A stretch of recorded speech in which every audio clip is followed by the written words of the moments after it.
And what up, you guys? Welcome back to the channel. It's me, Rich, your anti-fascist comic book nerd, curating comics for your enjoyment as well empowerment. And today we're looking at my Marvel Essentials Fantastic Four Book 2. Love Fantastic Four, and this is definitely one of my favorite issues. It is issue 21. This is the Hate-Monger issue. So let's go ahead and dive in.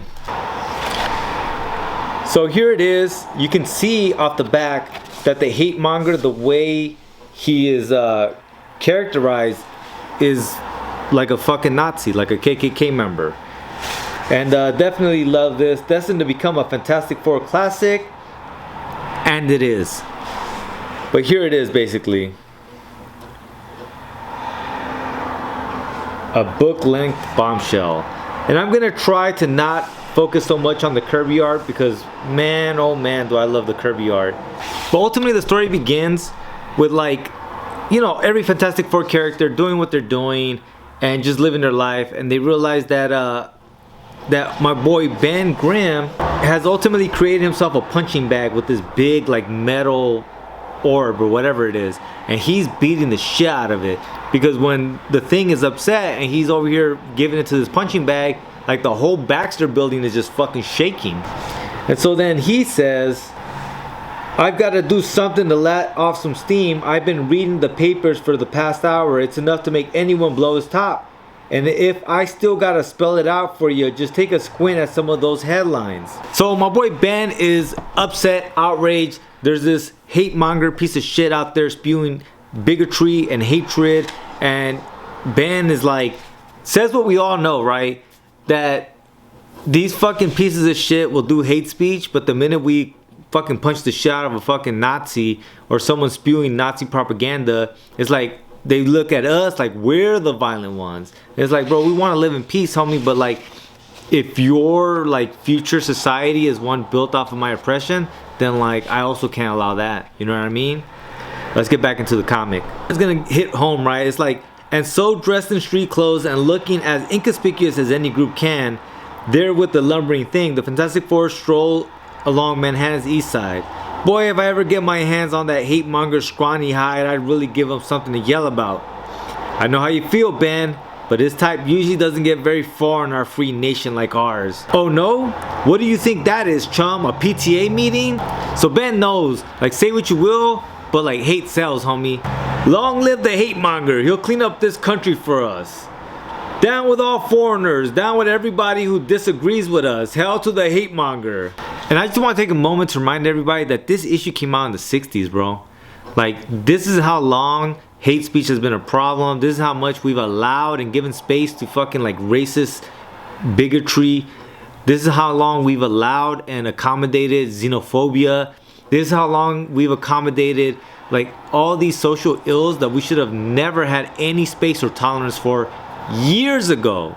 This issue came out far too long ago for us to still be talking about a fucking hate-mongering leader who basically gets people into a fucking frenzy to hate the other and to hate anyone that disagrees. And like, but so continuing, it's like, and looking down upon the crowd from his speaker's platform, the tall mass form of the hate-monger stirs his listeners to a fever pitch of unthinking emotion. Those who are not with us are against us. They must be destroyed. It's like, we must drive all the foreigners back where they came from. We must show no mercy to those we hate. Read, it's unbelievable. He seems to have the crowd in a trance. They're actually agreeing with his un-American sentiments. That's right. Hate, bigotry, anti-immigration. That's un-American. And this panel just fucks me up, man. And this fella right here, it's like, no, stop, I am a citizen, the same as you. Are you all mad? And it's like, I've heard people say shit like that recently in the news as they're being dragged off by ICE. But so the Fantastic Four get involved, they break up the fucking mob. Homeboy hits him with his hate ray. Love this panel here. That panel is fire. And then ultimately they start fighting amongst each other, right? A hate-monger will turn families against families, right? And we're seeing it currently, right? With like how all this cult mega bullshit is like ripping families apart. And sons aren't talking to the fathers, brothers aren't talking to sisters, mothers are abandoning children. Like, that's just the reality. That's what hate does. That's what hate brings. Hate begets hate. But after that, you know, you get Nick motherfucking Fury in the house. But so Nick Fury's in the house, and he ultimately knows kind of what's going on. He showed up to New York to try to tap the shoulders of the Fantastic Four to get some help, because Hate-Monger used a South American country as kind of like a lab rat to test out what he's trying to do, which is basically lead the world with hate. Take over the world with hate. That's the plan. That's his objective, right? And so Reed Richards, because they've gotten into it, he just bounces on his own. He's like, I got this shit, man. I'm gonna do this shit on my own. Fuck these fools. Fuck this team. And the team as well, when they see Reed Richards take off, they're kind of like, what the fuck? That's the Fantastic Four car, homie. That ain't the Reed Richards car. You can't take that car without all of us allowing you to take it. Nick Fury talks him into going to San Gusto with them to go ahead and basically meet up with Reed Richards. So after that, Reed Richards gets gaffled up on his own.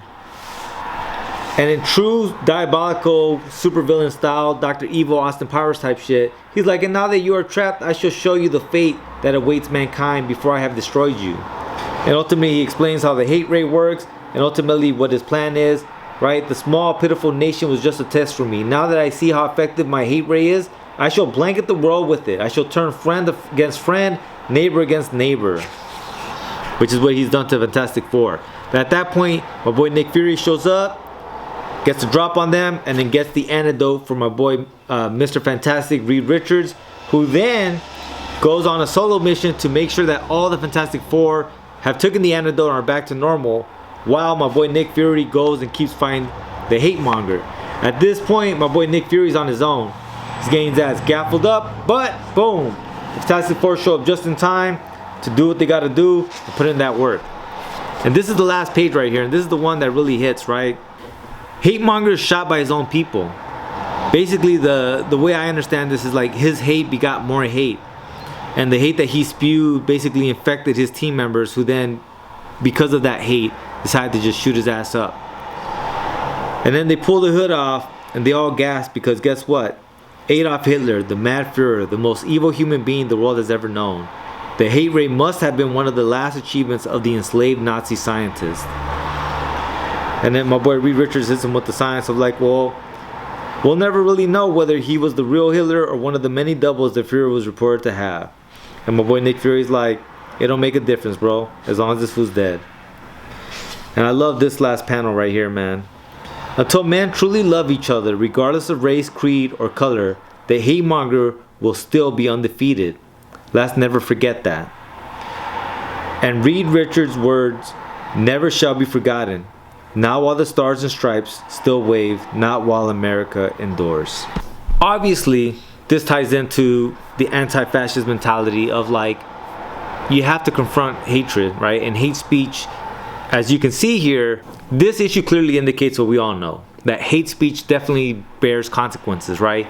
That it's the catalyst for mob mentality. It is the catalyst for xenophobia, right? And attacks against people of color. It's the catalyst for violence, for genocide, for gendercide. Hate speech is something that has to be confronted, like the issue was saying in the beginning, where Sue Storm is kind of like, well, that's not really something that we need to get involved in, right? Like, it's not our problem. And although I agree with that point of people should be allowed to say what they want, I also agree with the last issue that we reviewed yesterday of like, you can do sit-ins, you can disrupt their platform, you can disrupt the institutions that are legitimizing that narrative, right? Like, we also have that right. Like, yes, you have the right to say what you want and believe what you want, but we have the right to counter that shit and not allow you to have the largest platforms and not allow you to ultimately have this legitimate aura around you. And like I said, that last panel really hits home, right? It's very telling of like Kirby and you know, Stan Lee and like all the people that worked on this issue, of their perception of what America is, what America aspires to be, which is a land of freedom, a land of tolerance, a land of like immigrants coming together to build, you know, this free nation. And according to them, while the flag still waves, like, there's always hope. But again, there is that cautious tale of like, wherever there is bigotry, wherever there is hate speech, the hate-monger is still undefeated. And like, they knew and they understood that this is like a lifelong battle, that we forever have to be vigilant against hate speech, because hate speech will spawn all these other social ills.